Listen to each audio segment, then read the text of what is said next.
Nick, welcome to Shadowstar, and this Star Trek Online stats review video. Allow me to introduce you to the legendary Burrell Pilot Bird of Prey.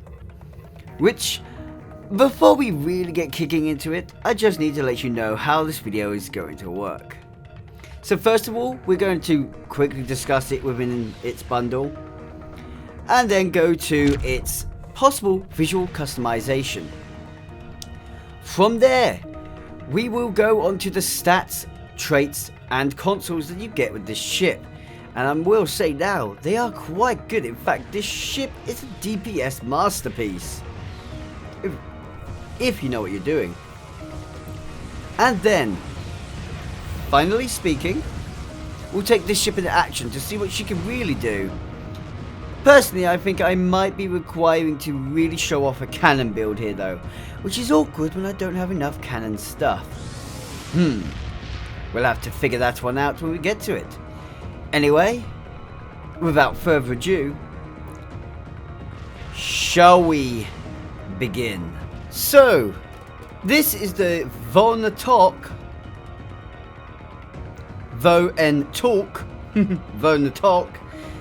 Bird of Prey.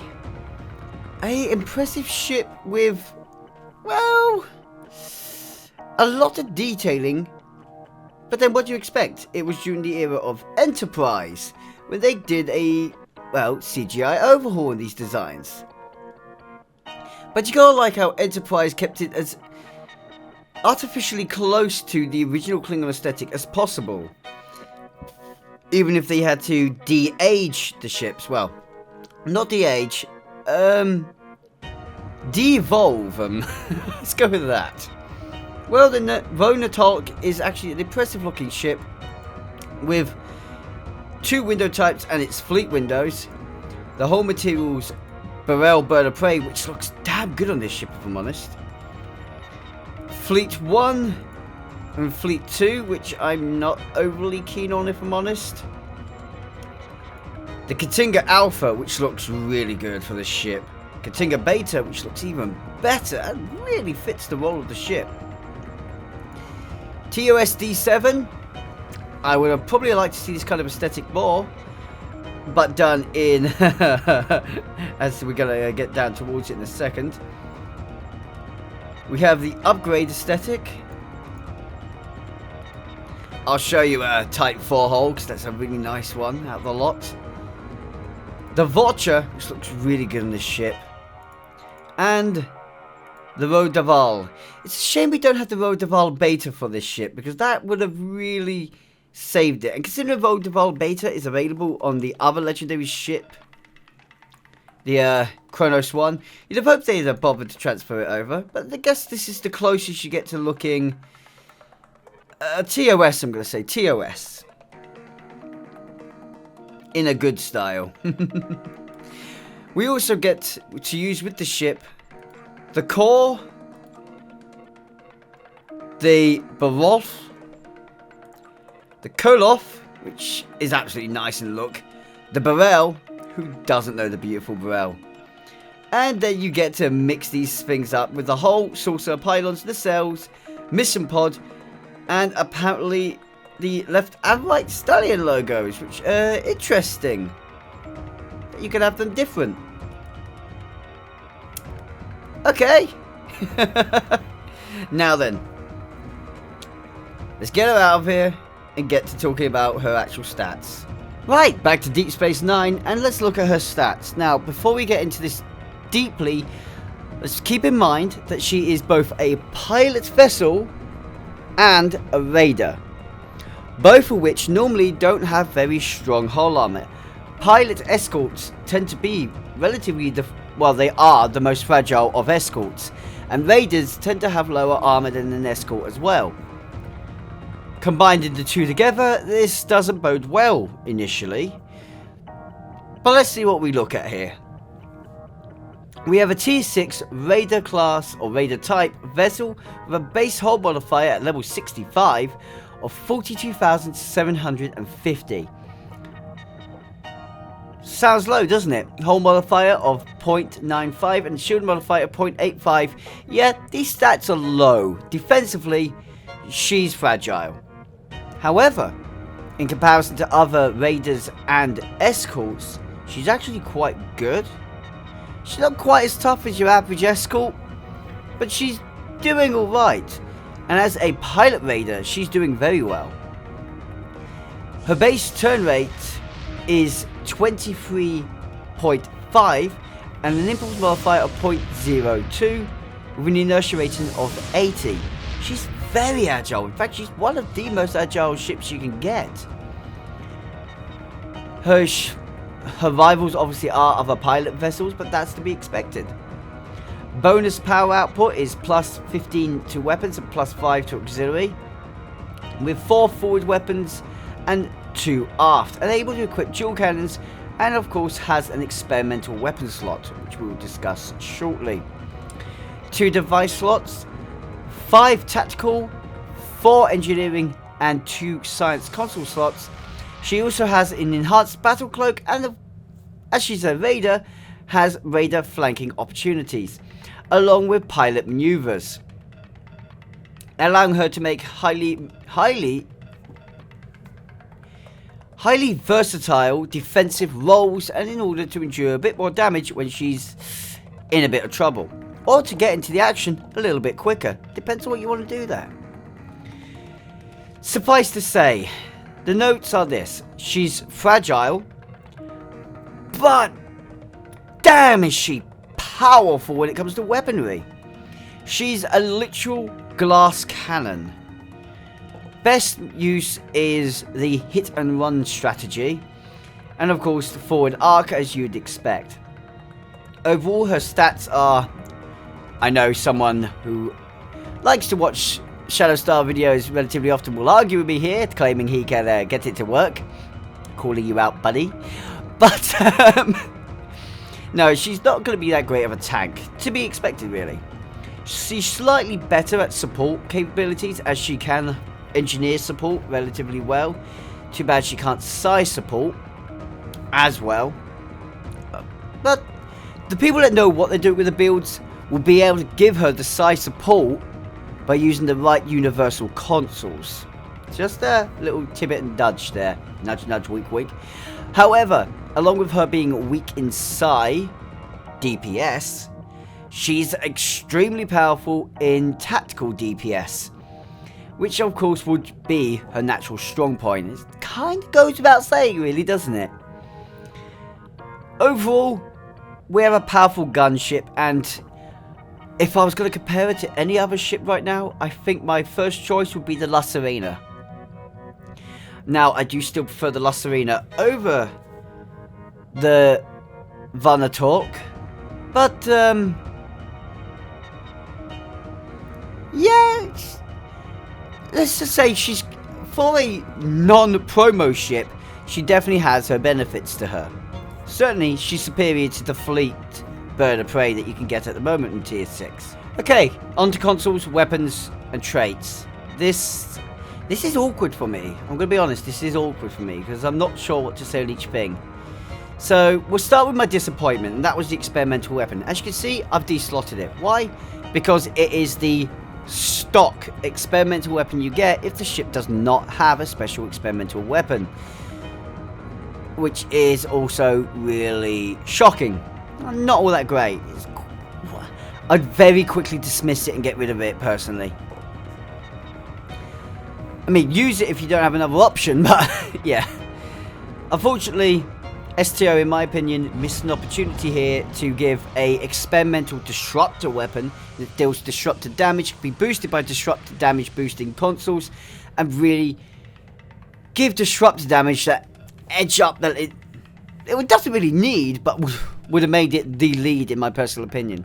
Right now, I honestly consider disruptor and phaser damage to be the go-to energy types. Honestly, if they had thought about that, this would have knocked disruptor to be the only one I recommend.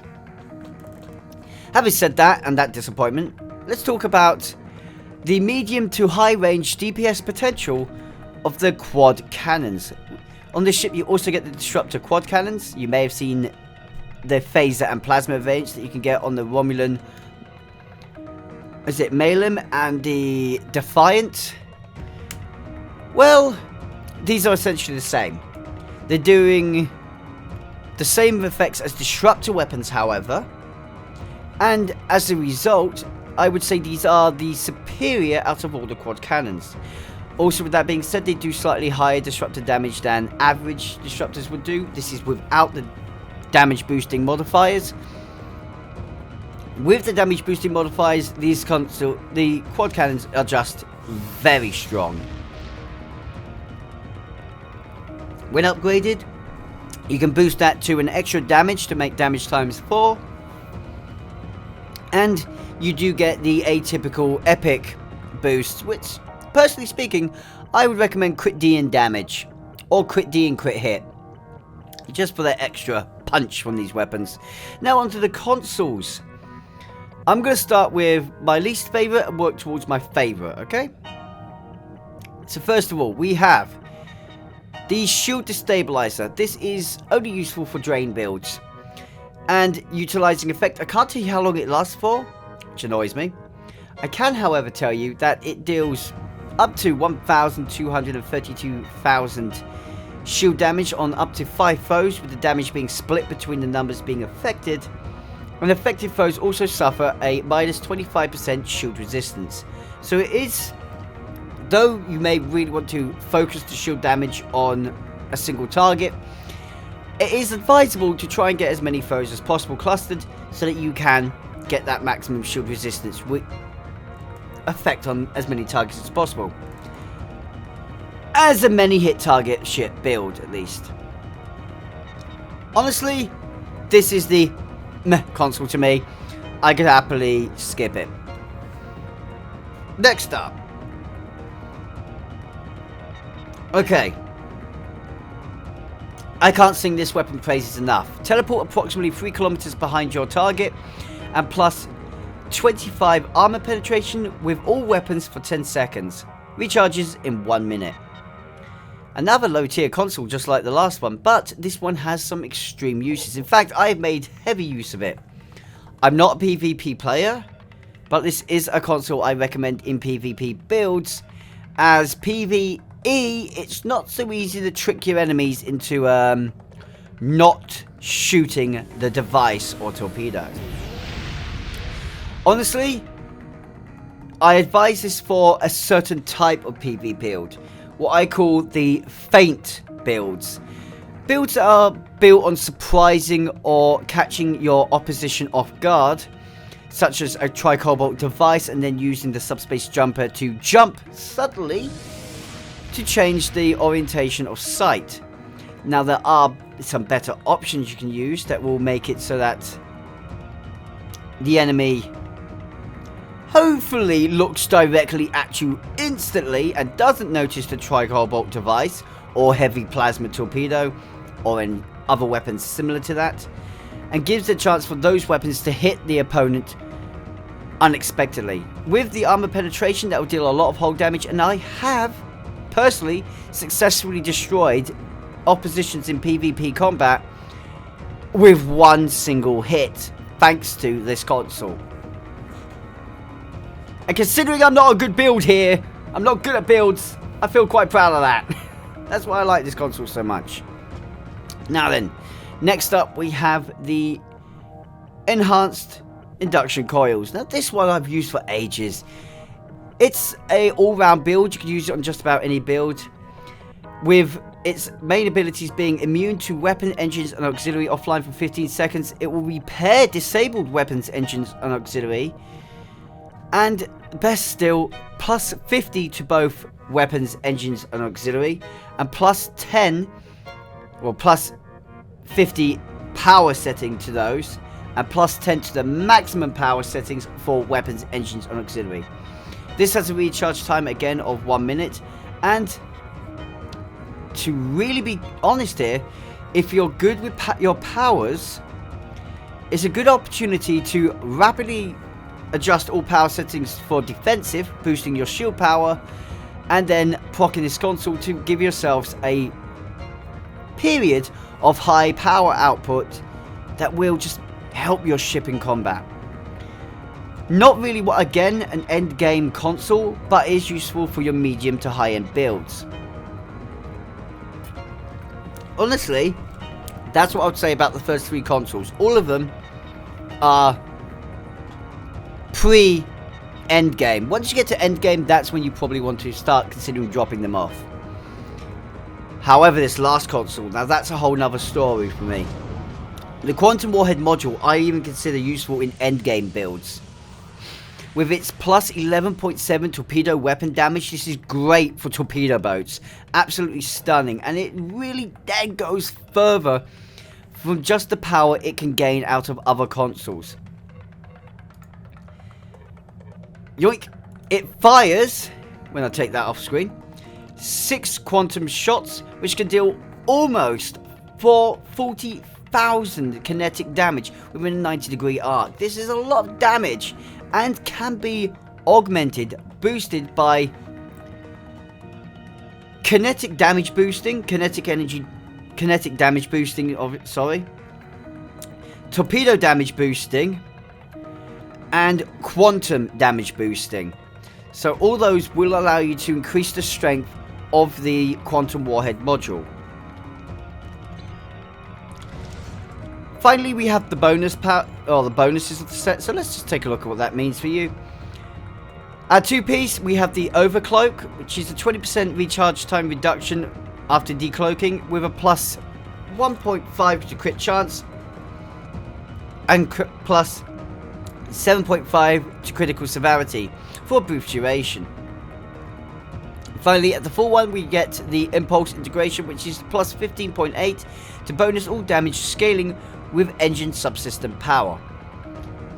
Honestly, this is for those that go for a weapons and engines power mode over any other power mode, but that just depends on what you do. Now then, traits, that's another story. First of all, we'll talk about Wyvern Barrage. You don't get many traits with this ship, but Wyvern Barrage is, if you don't already have it, one of the absolute must-have cannon traits. If you've got a cannon build, this is a trait you really need to get your hands on. You can get it from a few ships. If you don't want to buy this ship, then please find out what ships you can get this from and get it from it. I do believe a certain Defiant can give you this, and a certain Romulan ship can give you this. It's obviously a Klingon ship, the Core class, I believe it is. And you will be seeing me using this trait. I will be using this trait with this ship when we take it into action. Now, Deadly Appearance. That's for people that are better than me when it comes to using Cloak. I am terrible with Cloak. I do not make use of Cloak properly. However, when decloaking, you get a plus 50% shield penetration from projectile weapons for 10 seconds. I wonder what that's a reference to. Star Trek Generations. How dare you do this to the Enterprise D! I love the Galaxy class! Ah! Sorry. And plus 50% weapon cycle haste for energy weapons. Interesting that they chose to make those different, but thanks to that shield penetration, which is kind of a good little nudge, wink, wink there to the Burrell, I feel like the 10-second last time of this is going to be deadly. The amount of ships you could devastate in 10 seconds is a lot, and this activates once per 60 seconds. Honestly, this is a trait I would use primarily for engine and torque, for energy and torque builds. That can, or at least combine the two. But I would still be considering putting this on torpedo builds just for that shield penetration advantage that it will give you, on the factor that torpedoes' weak spot is shields. Now, with that being said, I have nothing left to say. let's take this ship into action, shall we? Will take me a moment. And I do apologise, we'll be taking in a Federation commandeered version of this ship, but I hope you enjoy that nonetheless. Let's go. So let's test the ship in action. Should note, not doing exactly as well as I would hope DPS so far. But I'm going to do one more run in about 9 minutes to see how well that goes. Let's demonstrate the ship right now, though. Oh, you poor buggers.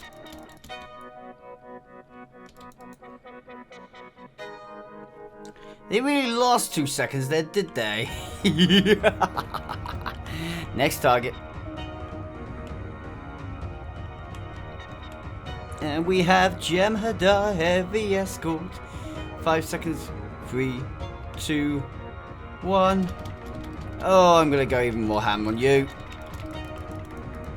Now, I should note, I'm not really that good with pilot ships, or raiders, or escorts. I'm not good with the high mobility ships. So, my piloting is terrible, and it caused my first run to literally get me a terrible rating. Which really disappointed me for damage output.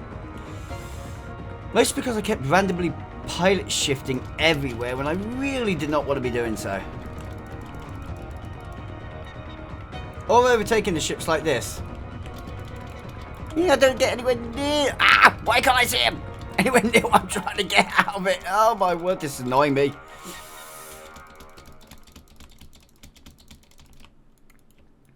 I mean, I'm doing decent damage. I just don't like that I keep losing track of where everything is. I lost my mouse earlier as well. Oh, you poor ships. I mean, we're doing reasonably well. Quantum Module really probably would have brought this build together. Oh well, I would have added it on if I had Legendary upgraded it, but I haven't. This is just a... Oh, X upgraded it, sorry. This is just a box standard build. Oh dear, look at that! Erased. Okay, let's wrap this up. In our commandeered bird of prey. Right. So, final outcome, final score that I've got for this ship. Where do I put this ship? Okay. Tanking. Let's be fair. It's a pilot raider. So, as far as her endurance goes, I will give her endurance as a pilot raider a 9 out of 10. But as a tank itself, obviously, that's a 4 out of 10. She's terrible. She really is bad. Though she has, if you know what you're doing, she has the potential to hold tank if you know what you're doing. And she can have decent regenerator builds. Which is why she's 4 out of 10. Okay. Now, as for support, now again, let's keep in mind she's a pilot vessel. Support roles is reasonably in that category. It's support DPS or possible, I would have said control boat if that wasn't taking too much away from her outgoing damage potential. But yes, you can control boat with her as well if you wanted to. And since control boat option is there, well, I'm going to go there with, say, that she has... Okay, let's play fair. If you do the build right, she has got control potential, drain potentials, all-round support potential. So I'm going to give her 6 out of 10 as a support vessel on the science category, and 7 out of 10 in the engineering category science support. Sorry, engineering category raider support. Science support, I'm confusing myself. Finally, DPS. Side category DPS, I'm going to keep... She scores low for me. Sorry. Upgrade her, she does a little bit better. So she gets 6 out of 10 there with me as a side DPS. But as a actual straight out tactical DPS vessel and at her full potential, she gets 9.5 out of 10 with me. She is really damn powerful, agile, and great at sudden punches. I have no chance in showing her true potential, and that upsets me because God, I know she's got it. She's got it sitting there. She has the ability. I just can't draw that out of her. So, overall score for her, from me. She's a pilot raider, so she does extremely well at her job. I will give her 8.5 out of 10. Because I still consider the La Sirena a superior vessel. But I do honestly respect the ship and think she's really good. She's definitely a worthwhile ship in the bundle. And if she's one of the 2 ships that you like, well, I'm not going to discount the reason to get the bundle then. However, if she's the only ship you like in the bundle, my advice would be give it a miss.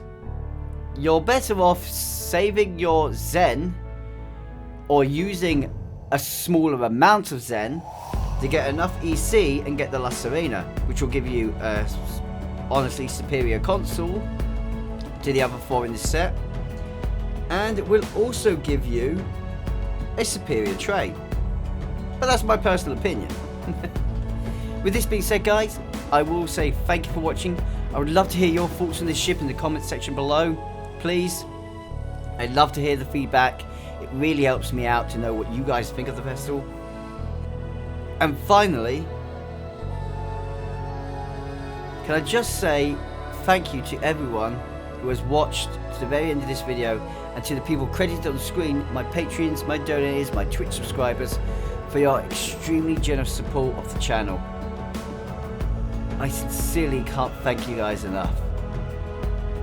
I wouldn't be able to keep making these videos without your support.